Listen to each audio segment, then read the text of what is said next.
Like, subscribe and press the bell icon for new updates. तो welcome student my new video. इस video में आपको graph theory के बारे में बताऊंगा। इस ग्राफ थियरी का मैं पूरा चैप्टर मतलब each and every topic cover करने का सोचूंगा यहाँ पे। तो देखिए ये ग्राफ थियरी ना इस तरह से स्टार्ट होता है। देखिए पहले मैं ड्रॉ करता हूँ यहाँ पे एक डॉट। ये डॉट को बोलते हैं पॉइंट। डॉट को क्या बोलते हैं? पॉइंट बोलते हैं। जब ये दो डॉट मिलते हैं, जब ये दो डॉट मिलते हैं तो क्या बनती है? इसको बोलते हैं लाइन। इसको बोलते हैं लाइन। यस। और वहां पे जो एक ही डॉट है या फिर डॉट है, समझो यहाँ पे ए दे दिया तो उसको बोलते हैं वर्टेक्स। उसको बोले जाते हैं वर्टेक्स। अब जब तीन डॉट मिलेंगे, जब तीन डॉट मिलेंगे ऐसे करके आपको, तो ये जो होता है ये साइड को बोलते हैं एज। इस साइड को बोले जाता है एज। मतलब ये जो साइड है इसको एज बोला जाता है। देखिए ये जो साइड है ना, ये डॉट से ये डॉट तक, ये डॉट से ये डॉट तक, ये डॉट से ये डॉट तक, इस साइड को बोला जाता है एज बोला जाता है। और ये भी एक तरह का ग्राफ बन गया। इसको ग्राफ भी बोला जाता है। ये पूरा जो है इसको बोला जाता है ग्राफ। इसको बोला जाता है ग्राफ। यस, ये हो गया ग्राफ। अब उसके बाद देखिए ये हो गया वर्टेक्स, ये हो गया। अभी देखिए अगर कोई डॉट ए, समझो डॉट ए लिया और वहीं का वहीं में घूम रहा है तो उसको बोला जाता है लूप। उसको क्या बोला जाता है? लूप बोला जाता है। दूसरा एग्जांपल देखिए, यहाँ पे एक लाइन दिया है, यहाँ पे एक लाइन दिया, समझो ये ए दे दिया, बी दिया है। तो देखिए अगर ये यहाँ का यहीं घूम रहा है तो ये लूप में घूम रहा है। यस, इसको बोलता है लूप में घूमना। यस। उसके बाद है आपका नेक्स्ट हो गया pendant. Pendant pendant vertex. Pendant vertex, pendant vertex हमेशा ऐसे दिखता है। देखिए ये ऐसे बन सकता है, ऐसे ये ए बी हो गया, या फिर ऐसे बनता है सी डी हो गया। इसको बोलते हैं पेंडेंट। ये पेंडेंट से लटक रहा है, इसके लिए इसको बोलते हैं पेंडेंट वर्टेक्स। ठीक है। उसके बाद जो वर्टेक्स होता है वो है, समझिए, isolated vertex. Isolated isolated vertex. Isolated vertex हमेशा होता है, जैसे कि देखिए ये हो गया, ये हो गया और ये बी हो गया, तो ये हो गया isolated vertex. Yes.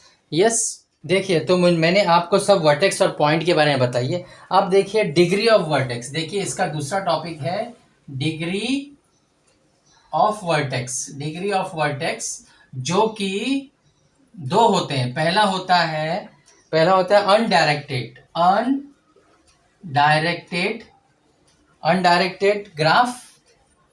Undirected graph में होता है। और दूसरा होता है डायरेक्टेड ग्राफ। डायरेक्टेड ग्राफ दूसरा होता है डायरेक्टेड ग्राफ में। अब इसका मैं आपको एग्जांपल दूंगा। पहले मैं आपको एग्जांपल देता हूं अनडायरेक्टेड ग्राफ का। तो डिग्री ऑफ वर्टेक्स देखिए यहाँ पे degree of vertex in N undirected graph. In an undirected graph में। ठीक है, इन एन अनडायरेक्टेड ग्राफ में। तो इसका आपको मैं एग्जांपल देता हूँ। देखिए एक एग्जांपल बना। देखिए ये हो गया आपका, समझो यहाँ से लेके यहाँ, और ये हो गया यहाँ। तो ये मैंने ज्वाइंट किया और ये हो गया अपने यहाँ पे। तो ये हो गया मेरा ए, ये हो गया बी, ये सी, ये डी, और ये हो गया ई। यस। देखिए ये जो सी है ना, सी जो लटक रहा है, देखिए कैसे, ये इसको बोलते हैं पेंडेंट वर्टेक्स। देखिए लटक रहा है, इसके लिए इसको बोलते हैं पेंडेंट वर्टेक्स। ठीक है। और देखिए यहाँ पे कुछ भी लाइन नहीं है, ये अकेला बेचारा पॉइंट यहाँ पे, तो इसको बोलते हैं आइसोलेटेड वर्टेक्स। अभी मैंने जो आपको बताया था आइसोलेटेड वर्टेक्स, ये आइसोलेटेड वर्टेक्स हो गया। ठीक है। अब देखिए इन सब का डिग्री ढूंढना है मुझे। Degree of the vertex in an undirected graph. Undirected graph में मुझे डिग्री ढूंढना है। तो डिग्री ऑफ ए, देखिए डिग्री ऑफ ए, पहले डिग्री ऑफ ए ढूंढूंगा। डिग्री ऑफ ए, देखिए डिग्री ऑफ ए मतलब ए के पॉइंट से कितने लाइन आ रहे? एक दो। ए के पॉइंट से कितने? एक दो। तो डिग्री ऑफ इसका दो हो गया। ए डॉट है, यहाँ से एक लाइन निकल, एक लाइन दो लाइन, इसके लिए इसके दो डिग्री हो गए। वैसे डिग्री ऑफ बी, तो डिग्री ऑफ बी से कितने लाइन आ रहे हैं? एक दो तीन। तो इसका हो गया तीन। तीन कैसे आया? यहाँ से एक निकले, यहाँ से दो, यहाँ से तीन, इसको बोलते हैं डिग्री ऑफ बी। अब डिग्री ऑफ सी, देखिए सी से कितना लाइन आ रहा है? बाहर सिर्फ एक लाइन आ रहा है, तो इसका डिग्री हो गया वन। यस। उसके बाद degree of D. Degree of D भी कितना हो गया? डी से कितने लाइन बाहर आ रहे हैं? एक दो, तो ये हो गया आपका दो हो गया। उसके बाद डिग्री ऑफ ई हो गया जीरो, क्योंकि डिग्री ऑफ ई आइसोलेट है और यहाँ पे कोई भी लाइन नहीं आ रहा है, इसके लिए इसका हो गया 0।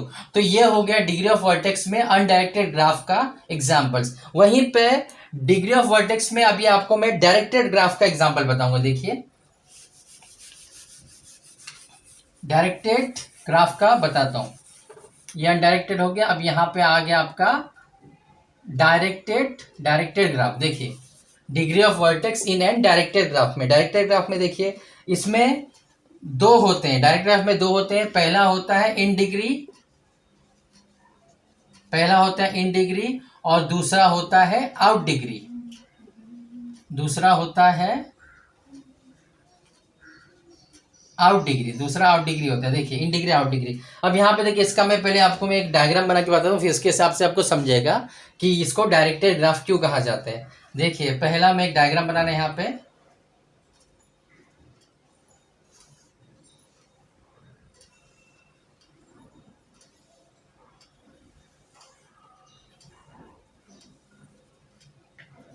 देखिए ये मेरा पॉइंट हो गया ए बी सी, ये हो गया डी, ये ई, ये हो गया ई, ये हो गया एफ और ये हो गया जी। अब देखिए इसमें आपको ना एरो इंडिकेशन दिया रहेगा। ये एरो यहाँ पे एक इधर, ये एक इधर एरो हो गया और यहाँ पे एक एरो ये हो गया, एक एरो इधर हो गया, एक एरो इधर हो गया। मतलब ये एरो इंडिकेशन से आपको पता चलेगा कि कौन से डिग्री में ये है। ये किधर हो गया और कोई एरो है, यहाँ पे एरो, यहाँ पे एरो, सब जगह एरो हो गया। अब आपको इसमें से क्या निकाल, देखिए इसमें नोटेड, इसमें एक सबसे बड़ा नोट क्या है, इंपॉर्टेंट नोट है कि इसमें एरो इंडिकेट करता है, एरो इंडिकेट करता है कि ये डिग्री कौन सा ढूंढना है, इन डिग्री है कि आउट डिग्री है। तो उसका अब मैं आपको टेबल बनाता हूँ। देखिए यहाँ पे उसका टेबल बनाता हूँ। यहाँ पे पहले आ जाएगा वर्टेक्स, वर्टेक्स के बाद आ जाएगा यहाँ पे इन डिग्री और यहां पे आ जाएगा आउट डिग्री। वर्टेक्स, अभी वर्टेक्स अपना क्या है, वर्टेक्स है A B C D E F, ये अपने वर्टेक्स है। अब वर्टेक्स ए का वर्टेक्स, ए वर्टेक्स में इन डिग्री क्या है, देखिए इन डिग्री मतलब जो अंदर की तरफ आ रहा है। तो ए में इन डिग्री क्या हो, ए में देखिए सिर्फ एक एरो अंदर की तरफ, ये देखिए ए पॉइंट ये है तो इसमें सिर्फ एक ही एरो अंदर आ रहा है, तो इसका इन डिग्री 1 हो गया। ठीक है, इन डिग्री 1 हो गया। अब ए से कितने एरो बाहर जा रहे हैं, 1 2 2 जा रहे हैं, तो इसका आउट डिग्री कितना, 2 हो गया। समझा आप। देखिए जो अंदर की तरफ पॉइंट की तरफ आ रहा है एरो, तो वो हो गया आपका इन डिग्री, जो एक की तरफ आ रहा है, और जो एक से बाहर की तरफ जा रहे हो गया आउट डिग्री। तो एक एरो है इसके लिए 1 डिग्री, यहाँ पे 2 एरो बाहर जाए इसके लिए 2 डिग्री। अब बी देखिए, बी के कितने एरो अंदर आ रहे हैं, 2 अंदर आ रहे हैं, तो इसका इन डिग्री हो गया 2। और कितने एरो बाहर जा रहे हैं इसमें, इसमें एक भी एरो बाहर नहीं जा रहा है, तो इसका आउट डिग्री हो गया 0। वैसे सी का देखिए इन डिग्री हो गया है 2, क्योंकि 2 एरो अंदर आ रहे हैं। ठीक है, और आउट डिग्री देखिए कितना, एक एरो बाहर जा रहा है, तो इसके यहाँ पे 1 आ गया। वैसे डी का देखिए एक इन डिग्री 1 है, क्योंकि 1 अंदर आ रहा है, एक एरो अंदर आ रहा है और एक एरो बाहर जा रहा है, तो 1 आउट डिग्री हो गया। ठीक है, वैसे ही डी के बाद हो गया ई का, डी के बाद हो गया ई का देखिए ई का इन डिग्री 1 है, क्योंकि एक एरो अंदर आ रहा है, और आउट डिग्री 1 है, क्योंकि एक एरो बाहर जा रहा है। वैसे ई के बाद एफ का देखिए इन डिग्री 1 है, एक अंदर आ रहा है, एक अंदर आ रहा है, तो 1 हो गया, और आउट डिग्री 1 है, क्योंकि एक बाहर जा रहा है एरो। ठीक है, उसके बाद जी का देखिए दोनों भी बाहर जा रहे हैं, इन डिग्री कोई भी नहीं, तो इसका इन डिग्री 0 हो गया, क्योंकि देखिए ये एरो इधर को जी पॉइंट से इधर को बाहर जा रहा है, इधर को बाहर जा रहा है, अंदर कोई नहीं आ रहा है, और इसका आउट डिग्री हो गया 2। तो इस तरह से आप डायरेक्टेड ग्राफ में इन डिग्री और आउट डिग्री करके ढूंढ सकते हैं। इस तरह से कैसे, लेकिन उसके लिए एरो इंडिकेशन बहुत जरूरी है। बिना एरो इंडिकेशन आपको समझेगा नहीं कि इन डिग्री क्या है, आउट डिग्री क्या है। ये हो गया। अब उसके बाद मैं आपको बताता हूं, उसके बाद मैं बताता हूं एडजेंसी। देखिए डिग्री ऑफ वर्टेक्स में दोनों हो गया, उसके बाद जाएगा एडजेंसी।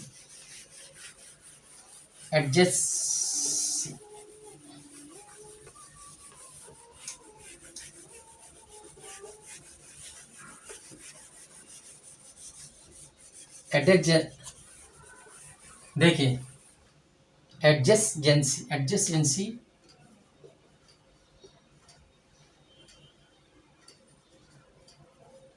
एडजेसेंसी भी आपको मैं एग्जांपल के साथ बता, देखिए मैं यहाँ पे एग्जांपल बना रहा हूँ एडजेसेंसी का।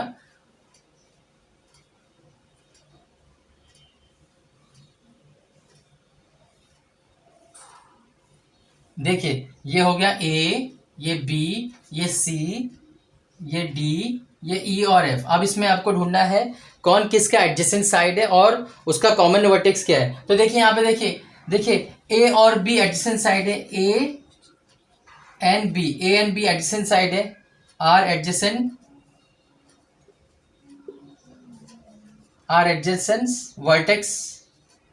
Vertexes are adjacent vertexes and उसका कॉमन एज है ए बी। देखिए दोनों, देखिए ये दोनों जो भी है वर्टेक्स है, एडजेसेंट वर्टेक्स है, एक दूसरे ज्वाइंट है, एडजेसेंट है, एडजेसेंट वर्टेक्स है, एडजेसेंट डॉट है, इसके लिए A and B adjacent vertex है और कॉमन एज इसका ए और बी। देखिए ये इसका एज क्या है, ए और बी है, एडजेस ए और बी है। वैसे ही ए बी हो गया, वैसे ही अब मैं दूसरा लेता हूं ए एंड डी। देखिए A and D are adjacent vertices और उसका कॉमन एजेस हो गया ए डी। देखिए ये हो गया और इसका कॉमन हो गया ए डी। इस तरह से आप दूसरा भी ढूंढ सकते हैं। अब यहीं पे वाइसा वर्सा लेता हूं मैं। देखिए ये हो गया, आप ढूंढ सकते हैं कि कॉमन एजेस क्या है, उसका कॉमन एज क्या है, कॉमन वर्टेक्स क्या है और कॉमन मतलब एडजेसेंट वर्टेक्स क्या है और कॉमन एजेस क्या है, उसमें ढूंढ सकते हैं। यस, जैसे मैंने ए बी का ढूंढा, ए बी ये दोनों कॉमन वर्टेक्स एडजेसेंट वर्टेक्स है और इन दोनों में कॉमन एज ए बी है, ये हो गया। वहीं पे वैसा वर्सा लूंगा तो समझो, अगर मैं लेता हूँ A B and B E. अब मैं लेता हूँ A B and B E, ये हो गया आपका कॉमन एज। देखिए ए बी और बी, ये और ये आपका क्या हो गया, आपका हो गया adjacent are, A B and B E are adjacent edge हो गया और उसका कॉमन वर्टेक्स, इसमें कॉमन वर्टेक्स हो गया। कॉमन वर्टेक्स हो गया, दोनों का कॉमन वर्टेक्स हो गया बी ना। देखिए ये दोनों हो गया ना, ये ए और बी, ए बी और बी का कॉमन एज हो गया है, ये दोनों का एडजेसेंट एज हो गया है और कॉमन वर्टेक्स होगा बी। वैसे ही आप मैं दूसरा लेता हूँ, समझे मैं लेता हूँ A D and D C are adjacent edge. देखिए ये और ये क्या हो गया, एडजेसेंट एज हो गया और कॉमन वर्टेक्स हो गया इसका। दोनों के बीच में देखो क्या ज्वाइन करे, डी, तो कॉमन वर्टेक्स हो गया इसका डी। समझा? यस। तो इस तरह से आप ये एडजेसेंट साइड निकाल सकते हैं इसमें। अब देखिए नेक्स्ट, ये हो गया। उसके बाद आप नेक्स्ट है पैरेलल एजेस। नेक्स्ट है पैरेलल एजेस। अब देखिए पैरेलल एजेस में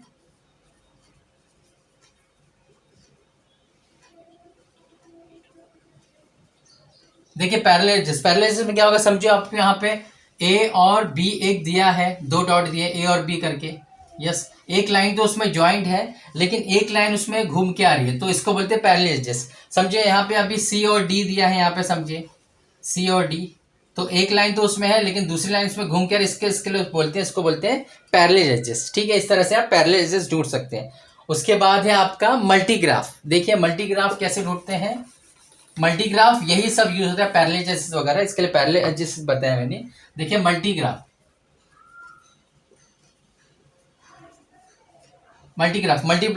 का मैं आपको एक डायग्राम करके बताता हूँ, डायग्राम से होगा ये।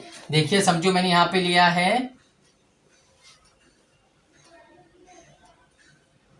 यहाँ पे मैंने ए बी सी डी और यहाँ पे देखिए एक एज यहाँ पे ऐसे ज्वाइन कर दिया मैंने। ठीक है, यहाँ पे तो मल्टीग्राफ में देखिए 5 एजेस हैं, 1 2 3 4 और ये 5वां। देखो ये 1 हो गया, ये 2 हो गया, 1 2 3 4 5 एजेस है। तो यहाँ पे है 5 एजेस मल्टीग्राफ में 5 जैसे पहला एज हो गया ए बी, दूसरा बी डी, तीसरा ए सी, चौथा सी डी और फिर C D, A B, B D, A B, B D, A C, C D और सी डी। देखिए 2 एडजस्ट, इसके लिए 5 जैसे, क्योंकि इसको 2 बार काउंट किया। सी डी और सी डी इसके लिए इसको 2 बार काउंट किया। यहां पे लिखा है since C and D have 2 parallel edges, 2 parallel edges. देखिए C and D 2 parallel edges है ना, सी एंड डी एक लाइन इधर है, एक लाइन इधर, उसको पैरेलल बिटवीन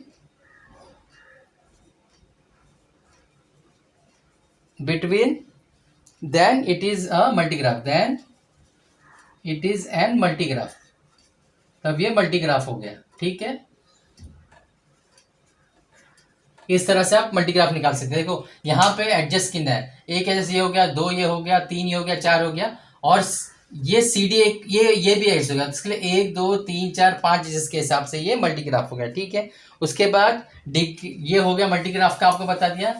जितना टॉपिक हो सकता है मैं इस ग्राफ थ्योरी में कवर करने की कोशिश कर रहा हूँ। देखिए कुछ भी डाउट रहेगा तो आप मुझे कमेंट बॉक्स में लिख सकते हैं, कोई डाउट रहेगा तो मैं आपको बता दूंगा, लेकिन जितना हो सकता है मैं कवर करने की कोशिश कर रहा हूँ। देखिए उसके बाद degree sequence of graph, degree sequence of graph, sequence of a graph, degree sequence of graph, degree sequence of graph. अब इस ग्राफ में देखिए आपको डिग्री ऑफ सीक्वेंस समझिए, मैंने यहाँ पे एक ग्राफ बना रहा हूँ। यहाँ पे ये ग्राफ मैंने बनाया, ये ग्राफ हो गया ए बी सी डी ई, ये ग्राफ मैंने बना दिया, ए बी सी डी, ये ग्राफ बन गया। ठीक है, अब के हिसाब से मुझे इसका कनेक्टेड, इसके हिसाब से मुझे इसका डिग्री सीक्वेंस लिखना है, कौन सा डिग्री कौन सा है और इसका सीक्वेंस क्या है। देखिए तो पहले मैं यहाँ पर टेबल बनाऊंगा, वर्टेक्स लूंगा, वर्टेक्स का टेबल हो गया। दूसरा हो गया मेरा यहाँ पे कनेक्टिंग टू, किससे कनेक्ट हो रहा है वो, और तीसरा हो गया मेरा यहाँ पे डिग्री, क्या डिग्री है ये हमको ढूंढना है, क्योंकि यहाँ पे बोला है डिग्री ऑफ ए सीक्वेंस। तो पहला वर्टेक्स है ए, फिर बी, फिर सी, फिर डी, फिर ई, ये आपका वर्टेक्स हो गया। ठीक है, अब ये ए किससे कनेक्टेड है, ए कनेक्टेड है अपना बी और सी से ना, ए कनेक्टेड है बी और सी से, बी कॉमा सी। यस, कितना डिग्री हो गया इसका डिग्री हो गया 2। देखिए 2 लाइनें 1 2, तो कनेक्टेड ए और बी से, इसके लिए 1 2 2 से हो गया। बी किससे कनेक्टेड है, बी भी कनेक्टेड है ए और डी से, तो इसका भी 2 हो गया। ठीक है, उसके बाद सी किससे कनेक्टेड है, सी कनेक्टेड है ए और डी से, इसका भी 2 हो गया। डी किससे कनेक्टेड है, डी कनेक्टेड है सी बी और ई, सी बी से कनेक्टेड है। यस, तो उसका 3 हो गया, क्योंकि 3 है, 1 2 3। और ई किससे कनेक्टेड है, ई कनेक्टेड है सिर्फ 1 से, ई कनेक्टेड है सिर्फ डी से, इसके लिए उसका 1 हो गया। तो इस तरह से आप इस बॉक्स में डिग्री ऑफ सीक्वेंस इस ग्राफ में ढूंढ सकते हैं। कितना इजी है, देखिए ए बी सी डी ढूंढना है, और ए किससे कनेक्ट है, ए कनेक्ट है बी और सी से, इसके लिए उसका डिग्री 2 हो गया। तो इस तरह से बाकी और भी है, ये हो गया। उसके बाद मैं आपको बताऊंगा यूलियर पाथ बताऊंगा। अब यूलियर पाथ देखिए, ये सब यूलियर पाथ और यूलियर सर्किट है, आपको दोनों बता दो एक ही साथ, यूलियर पाथ और यूलियर सर्किट। पहले आप देखिए यूलियर path,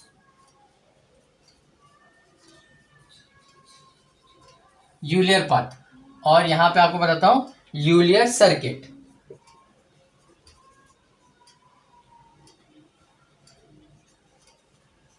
यूलियर path, Euler circuit. Path का मतलब क्या होता है मालूम है, पाथ का मतलब होता है कि जहां रोड स्टार्ट होते हैं ना, वहां पे ज्वाइंट नहीं होती, वो आगे जाके मतलब पाथ नहीं है, जहां से स्टार्ट होता है वहीं पे एंड नहीं होता है, वो आगे जाके कहीं दूसरे पॉइंट पे एंड होता है। मतलब ए से स्टार्ट होगा तो डी पे एंड होगा। वैसे ही सर्किट का मतलब होता है कि वो एक लूप में रहता है, समझो ए से स्टार्ट होता है, ए पे खत्म होगा। तो यूलियर पाथ का एग्जाम्पल आपको बता दो। देखिए सबसे पहले यूलियर पाथ क्या होता है, ये स्टार्ट और एंड होता है, स्टार्ट और एंड होता है एट डिफरेंट वर्टेक्स, स्टार्ट और एंड डिफरेंट वर्टेक्स में। इसका एग्जांपल देखिए, समझो मैं यहां पे बना रहा हूं एक,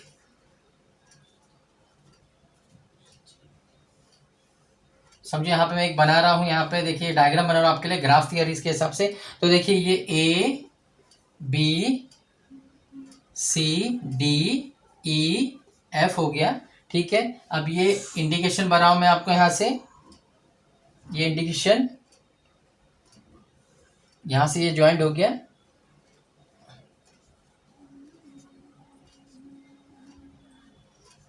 देखिए मैंने एरो इंडिकेशन बना दिया, बिना एरो के ये काम नहीं करेगा, ठीक है। तो एरो इंडिकेशन बहुत बनाना बहुत जरूरी है। देखिए ये है यूलियर पाथ। अब यूलियर पाथ स्टार्ट कैसे होता है, देखिए ये स्टार्ट हो रहा है ए से, समझो मैं इसको स्टार्ट कर रहा हूँ ए से, सॉरी एफ से स्टार्ट करता हूँ, यहाँ से स्टार्ट हो रहा है एफ से तो ये हो जाएगा एफ से स्टार्ट हो, एफ कॉमा ए, कहाँ जा रहा है, एफ से ए में जा रहा है, ए से कहाँ जा रहा है, बी में जा रहा है, ठीक है। बी से कहाँ जा रहा है, सी में जा रहा है, सी से कहाँ जा रहा है, सी से जा रहा है, अगर आपको नीचे लाए तो नीचे की तरफ चलिए, ऊपर है ऊपर, तो सी से जा रहा है, डी की तरफ जा रहा है, यस। डी से कहाँ जा रहा है, ई की तरफ जा रहा है, ई से फिर से सी की तरफ, देखिए एरो के हिसाब से, डी से ई से सी की तरफ जाए, और सी से फिर कहाँ जा रहा है, एफ की तरफ जा रहे हैं, एफ की तरफ जा रहे हैं, और एफ से फिर कहाँ चले जा रहे हैं, एफ से फिर चले जा रहे हैं, एफ से फिर चले जा रहे हैं, एफ ई की तरफ चले जा रहे हैं।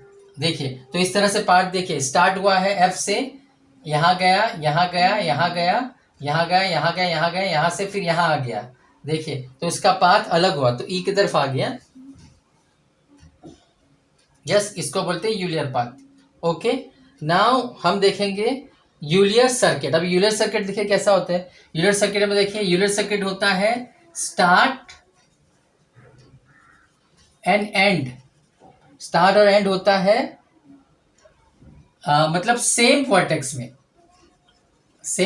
में स्टार्ट और एंड होता है। अब देखिए यहाँ पे यूलियर सर्किट बना रहा हूँ मैं, यूलियर सर्किट मैंने यहाँ पे एक डायग्राम के हिसाब से अब बता रहा हूँ। यहाँ पे देखिए, समझो यहाँ पे ये एक मैंने ग्राफ बनाया, तो ये ग्राफ के हिसाब से ये ए बी, ये सी डी, ये ई और ये एफ हो गया।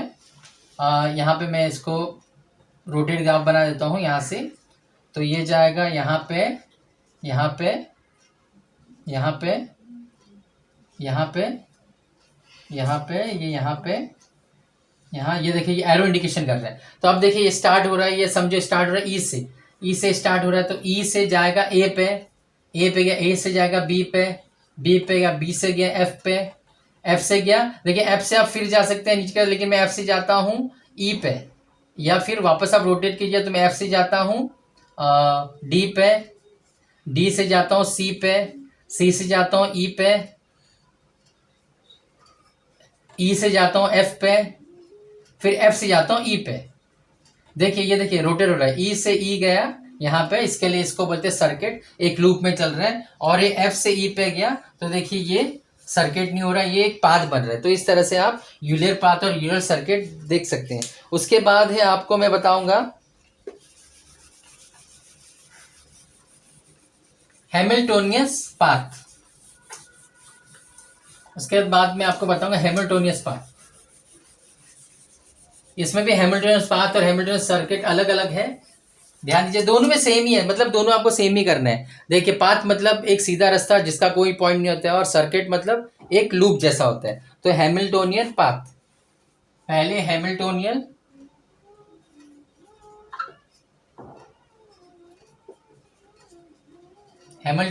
पाथ हो गया, और दूसरा हो गया Hamiltonian circuit.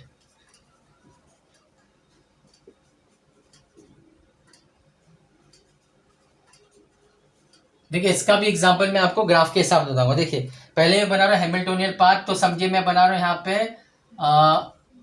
A B C D E F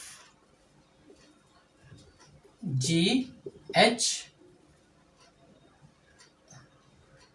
I J K L, ये हो गया। तो देखिए पाथ, ये अभी सीधे जा रहे हैं, देखिए पाथ ऐसे बन रहा है आपका ना, ये पाथ ऐसे बन रहा है, एक बॉक्स टाइप में बन रहा है पाथ ये जैसे ना।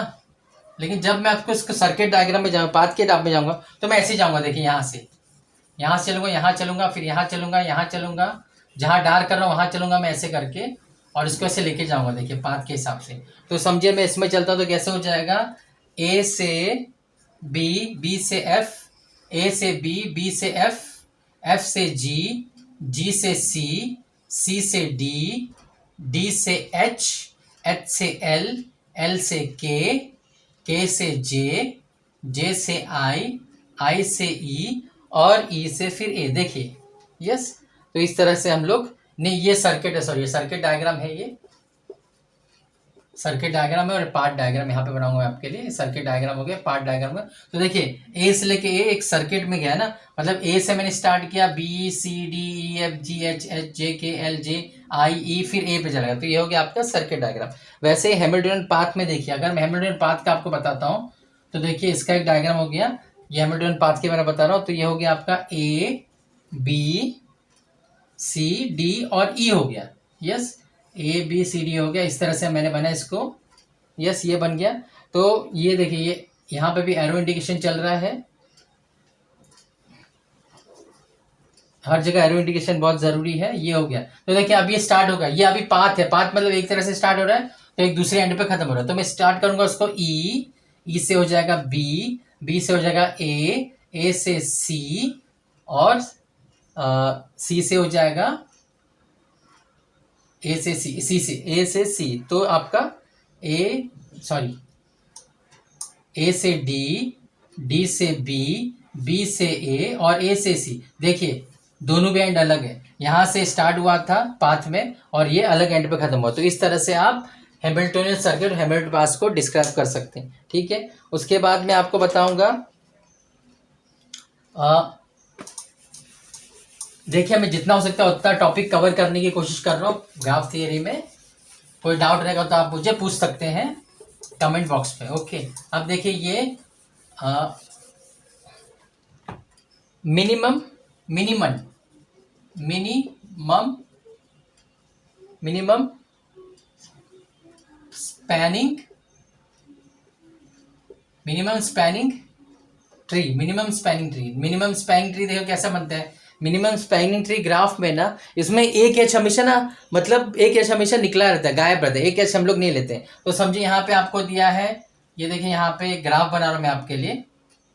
देखिए ये ए बी सी डी ई हो गया, तो यहाँ से यहाँ से यहाँ, यहाँ से यहाँ, यहाँ से यहाँ। देखिए यहाँ पे देखिए एक एज यहाँ पे नहीं है, एक एज यहाँ पे गायब है। समझिए 1 है, ये 3 है, ये 4 है और ये 2 है। तो सम ऑफ एजेस होगा, देखो इसका sum of edges, sum of edges होगा।